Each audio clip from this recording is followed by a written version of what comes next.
el futuro de la Iglesia. ¿Cuál es, mis queridos hermanos?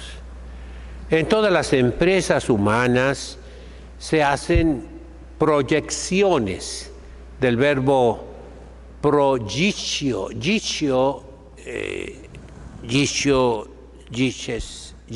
gicere, jectum, significa aventar algo. De ahí viene el verbo español echar. Pro indica hacia el futuro. Es aventar la mirada a lo lejos.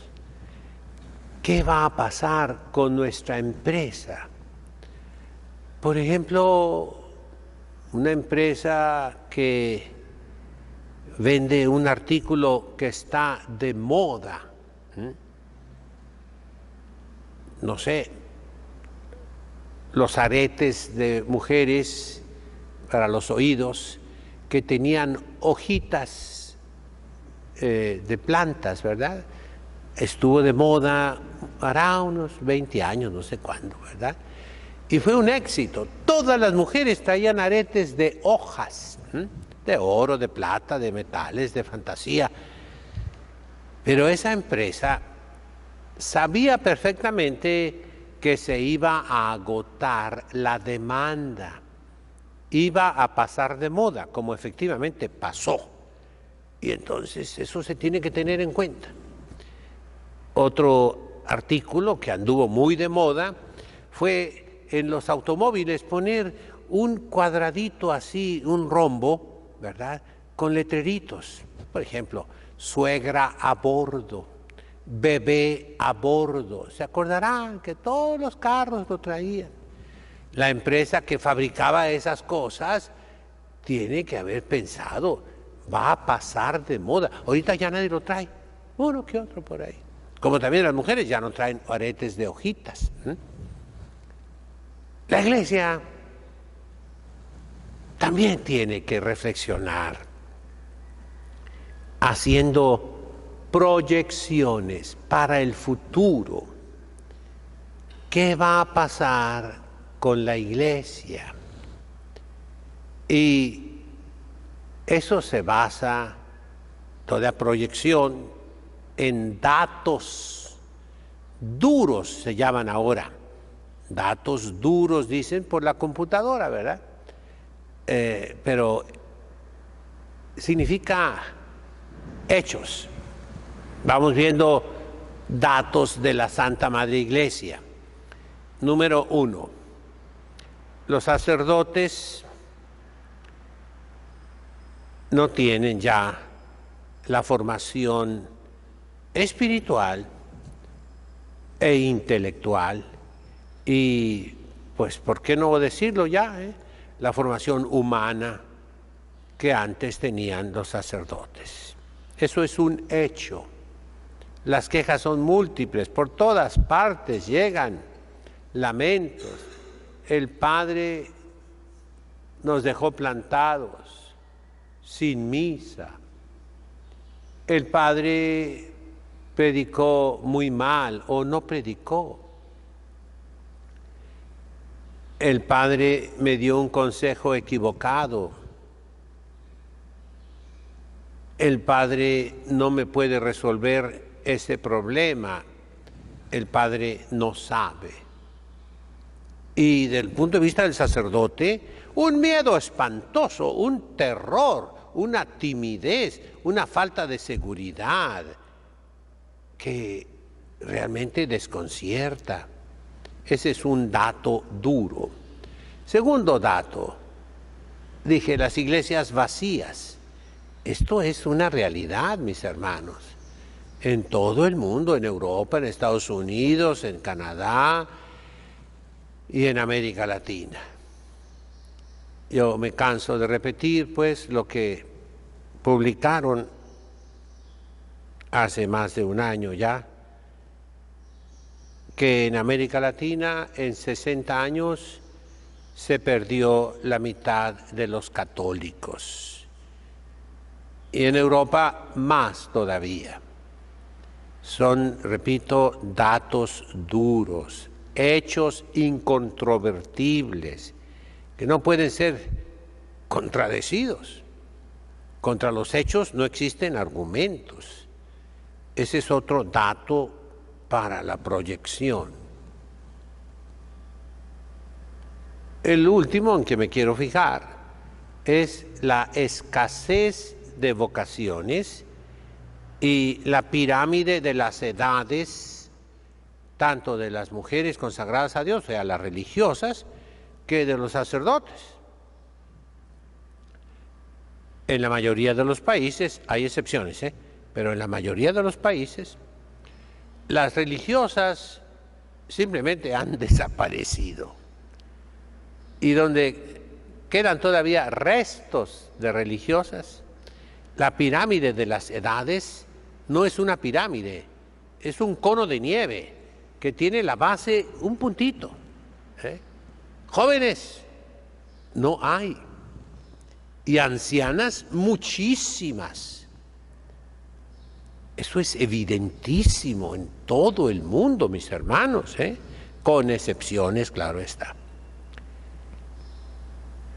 Y de los sacerdotes también hay excepciones, gracias a Dios. Pero normalmente la edad de los sacerdotes es alta. No hay sacerdotes jóvenes. Y con la agravante que mencioné como primer dato, la falta de preparación espiritual, de preparación intelectual y de preparación humana, hace que esa disque pirámide, que ahora, repito, es un cono de nieve, que se sostiene en un puntito, se desplome, se derrumbe. Humanamente hablando, entonces, la proyección, diríamos, empresarial, de la Iglesia Católica es negativa. Cada día perdemos terreno. La cultura está totalmente contra Dios. Veamos el aborto, veamos los vicios sexuales del mismo sexo, por nombrar dos, arraigados desde la niñez.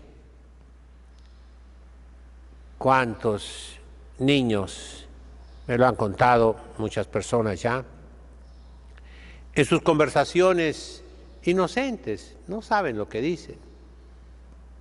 Dicen, yo no me voy a casar, yo no quiero tener hijos. La juventud perdida, repito, en los vicios, en el pecado. Ya no ve el matrimonio como una opción, no. Quieren una libertad sexual que se aplaude por todas partes, que se pone como el ideal para los jóvenes. Y lleva junto consigo esa libertad sexual la esterilidad.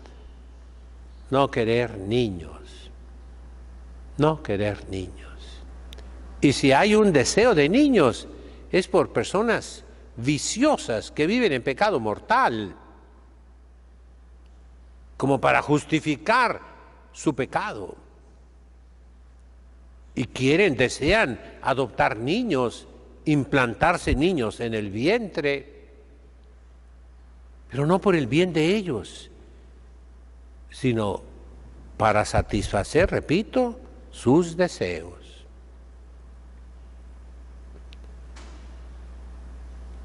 El mundo está lleno de pecado. Y no hay quien quite el pecado del mundo. Entonces, la proyección, con estos datos nada más, pero cualquiera que tenga sentido común, que haga lo que dice nuestro Señor Jesucristo en el Santo Evangelio, ver los signos de los tiempos.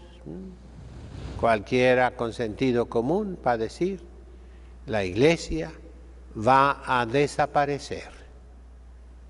O como dijo, en paz descanse, el Papa Benedicto XVI, que mañana van a ser los funerales en Roma, la Iglesia se verá reducida a pequeñas comunidades, muy pequeñas.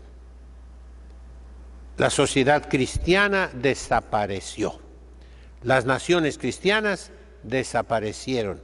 O como dice el Papa Francisco, con otro tono, ¿verdad? La cristiandad ya desapareció. Es cierto, es cierto. Entonces, ¿cuál es el futuro de la Iglesia Católica? La Iglesia Católica, la respuesta es mía.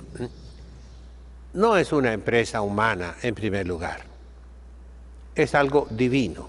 Decimos, es el cuerpo místico de Jesucristo nuestro Señor, verdadero Dios y verdadero hombre. Entonces, los datos en que nos debemos basar para una proyección no son estadísticos, sociológicos, psicológicos. No, mis hermanos, son los datos de la revelación. Vamos a la Sagrada Escritura, vamos a la Biblia, a ver qué nos pueda iluminar en esta situación. Y vemos, como les he repetido mucho, a lo largo de todo el Antiguo Testamento, que el pueblo de Dios, la humanidad primero, y el pueblo de Dios después, y la familia de David, se alejaba de Dios, venía un castigo de Dios, y había arrepentimiento, penitencia. Esa es la constante en toda la Sagrada Escritura. Lean sobre todo el libro de los Jueces, lean un profeta simpático, Jonás, respecto de los paganos de la ciudad de Nínive, ahora es Mosul. Mosul en Irak es una ciudad cristiana, ya casi en extinción. ¿Qué pasó allí? El profeta de mala gana, era un clérigo, diríamos nosotros, mal educado, mal formado teológicamente, ignorante, y de santo no tenía nada. Al contrario, él quería que se acabara esa ciudad, y se puso enojadísimo porque Dios no los castigó. Entonces, comparémoslo pues con lo que he dicho del clero, con mucho respeto, ¿verdad? Respeto para Jonás, que después fue un santo, y para el clero actual, que representa a Jesucristo nuestro Señor. Son otros Cristos, son, en palabras de Santa Catalina de Siena, los dulces Cristos de la tierra. Pero, ¿qué fue lo que pasó? Dios suscitó a un hombre mal preparado en todos los aspectos para que fuera profeta. Lo primero que hizo ese profeta fue desobedecer a Dios, que le dijo, levántate, cum, lech, le Nínive, leir Hagedolá. Levántate y vete a Nínive, la gran ciudad, porque la voy a castigar. ¿Y qué hizo el profeta? Lo primerito que hizo fue desobedecer a Dios y se fue al occidente, al puerto de Jaffa, en el sur de Palestina, al sur de Tel Aviv, y tomó un barco para irse rumbo a España, a Inglaterra, lejos, totalmente de donde lo mandaba Dios. ¿Qué hizo Dios?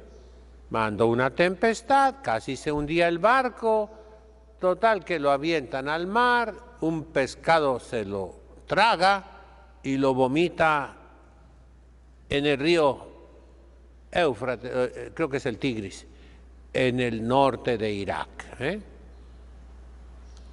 Esa ciudad, Nínive, el nombre lo indica, estaba consagrada a un dios pagano en forma de pez, de pescado. Ven a un hombre que sale del vientre de un pescado, todo quemado, dice ahí que el sol le quemaba, quedó calvo por los jugos gástricos del pez. Estuvo 3 días y 3 noches, es símbolo de Jesucristo, nuestro Señor, en su pasión, en su sepultura. Y el pueblo se convierte, los paganos, los que no eran judíos, desde el rey hasta el último vasallo, hacen penitencia, hacen ayuno, hacen oración, cambian su vida. Un éxito maravilloso la predicación de ese profeta, profeta divertido diríamos hoy, muy singular. ¿Y qué pasa con Dios? No castiga al pueblo. Desde entonces se tenía la tumba de Mar Jona, el San Jonás, ahí en Mosul. Los últimos terroristas musulmanes la desbarataron. Pero ahí sigue el lugar, su memoria.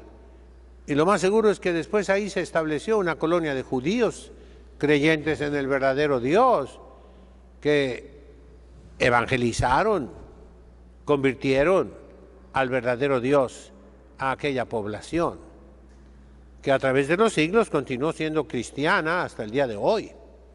Mártires verdaderos de la fe cristiana. Si ustedes conocieran a los caldeos, las madres y yo tenemos pues la dicha de conocerlos. Los 2 obispos de aquí de San Diego fueron compañeros míos en Roma, ¿verdad? Las madres fueron alumnas de un padre de aquí de San Diego, ¿verdad? Que les enseñó el dialecto arameo moderno. Y yo les enseño el arameo antiguo. Pues bien, esos caldeos de aquí son mártires, han sufrido persecución por siglos y conservan su fe católica, apostólica, unidos a Roma con el Papa. Entonces, ¿cuál es el esquema para proyectar el futuro de la Iglesia? Que Dios no va a abandonar a la Iglesia. Sí, tiene razón el Papa Benedicto, se verá reducida a pequeños grupos, pero grupos que amarán la tradición. Otra vez, con palabras del Papa Benedicto, lo que fue sagrado para nuestros antepasados seguirá siendo sagrado para nosotros. Punto.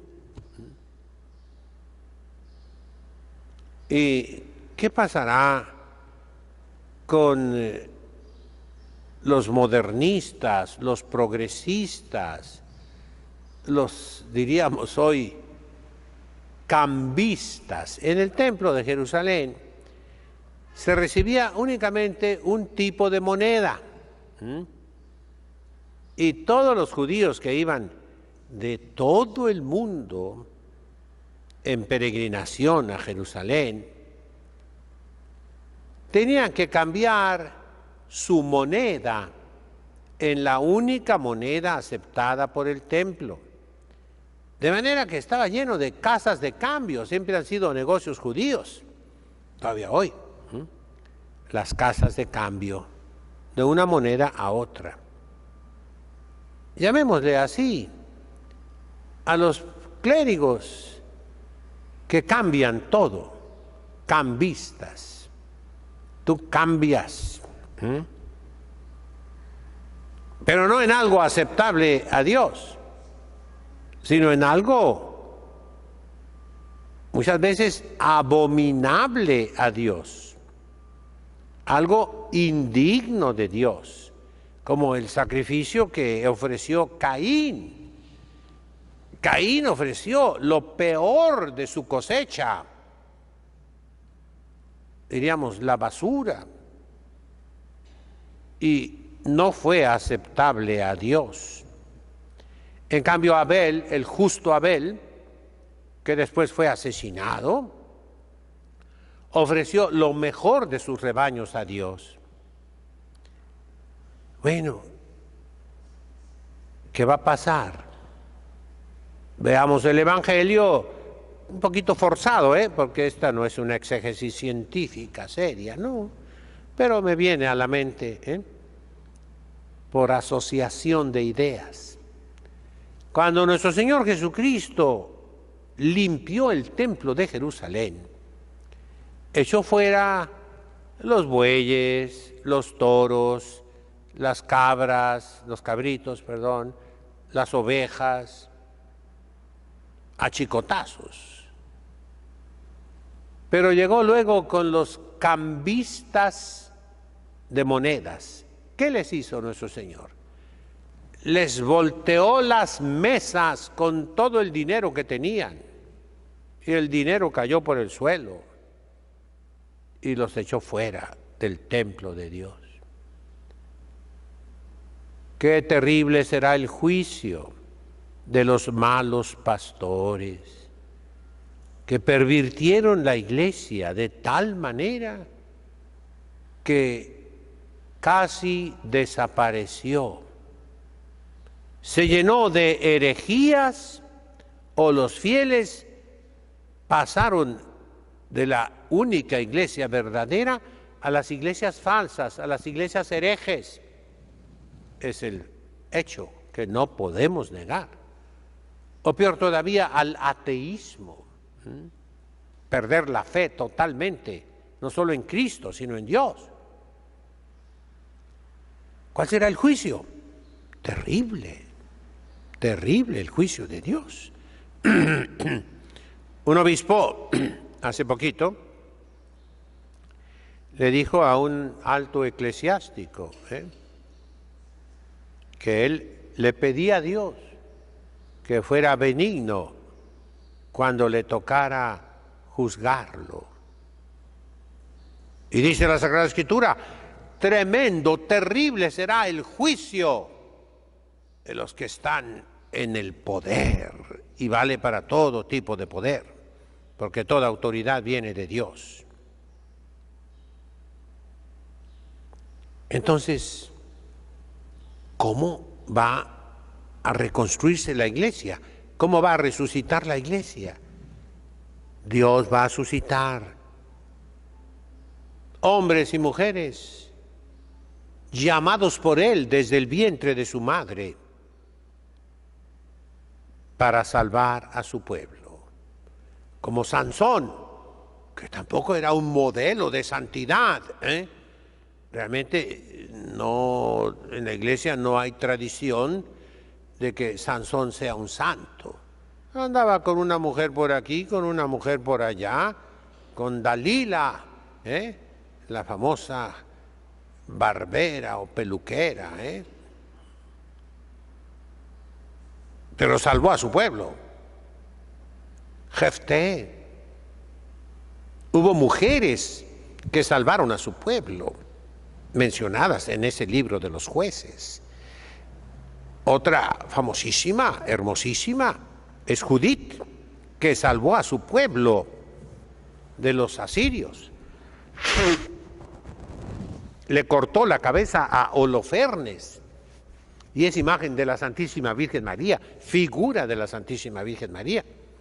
Por eso la quitaron los judíos de la Biblia. La reina Esther, que salvó a su pueblo de la muerte. Y así, en la historia de la Iglesia, encontramos santos que fueron llamados por Dios a través de una conversión de grandes pecadores, por ejemplo, San Agustín, Santa María Magdalena, o de hombres simplemente buenos, pero no apostólicos. Un ejemplo tenemos en México de ese tipo de conversiones, un sacerdote que era buen sacerdote, pero que fue transformado en un santo a través de un espectáculo terrible ver los cuerpecitos de unos niños recién nacidos muertos, y los puercos se los estaban comiendo, los marranos se estaban comiendo esos niños. El padre ahora es un santo, San José María de Yermo y Parres. Otros fueron suscitados desde su juventud, como el santo obispo Rafael Guízar y Valencia, y toda su vida fue un santo. Otras niñas, como Santa Teresita del Niño Jesús, otras mártires como Santa María Goretti, algunas laicas que dieron su vida a Dios, como Santa Catalina de Siena, que después se hizo terciaria, diríamos, pero que en el fondo era laica, vivía en el mundo, vivía con sus papás y reformó la iglesia. Entonces, nuestra proyección del futuro de la iglesia, mis queridos hermanos, basada en la Sagrada Escritura, basada en la historia sagrada, en la historia de la salvación, en la historia de la Santa Madre Iglesia, nos dice que debemos tener confianza, que Dios suscitará hombres y mujeres buenos, generosos, que serán apóstoles. Muchos de ellos mártires. Así lo dice el Apocalipsis. Así lo dice nuestro Señor Jesucristo. Pero la iglesia resurgirá. Y repito, no se ocupa ser un profeta para decir lo que yo estoy diciendo. Yo no soy ni profeta ni hijo de profeta. No. Pero sí les digo, la iglesia se va a levantar. Ahorita, dense vuelo los malos pastores, que todavía queda mucho que destruir. Con la muerte del Papa Benedicto XVI se quita un freno, óigalo bien, y se van a desbocar muchísimos malos, a destruir con más odio, con más saña toda la tradición de la iglesia. Repito, aún queda mucho por destruir. Pero a ellos se les van a aplicar los oráculos de los profetas, sobre todo los grandes profetas, Isaías, Jeremías, Ezequiel. Cómo tienen invectivas terribles contra Egipto, contra Babilonia, contra Asiria, contra Moab, contra los enemigos del pueblo de Dios. Claro, también hablan durísimo al pueblo escogido para que se corrija y le explican cómo Dios lo castigará. Pues ahí está la respuesta, mis hermanos. Termina esta proyección con una palabra del Apocalipsis. Esas bestias espantosas, ese demonio desatado que quiere acabar con la Santísima Virgen María y con su Hijo, y ella tiene que huir al desierto, y que los persigue como un río caudaloso. ¿Cuál es su sentencia? Dice Dios, con el aliento de su boca, con el soplo de su boca, lo reducirá a la nada. Lo sepultará en el infierno más profundo y la iglesia renacerá. Bien lo saben los malos pastores, que están haciendo mal.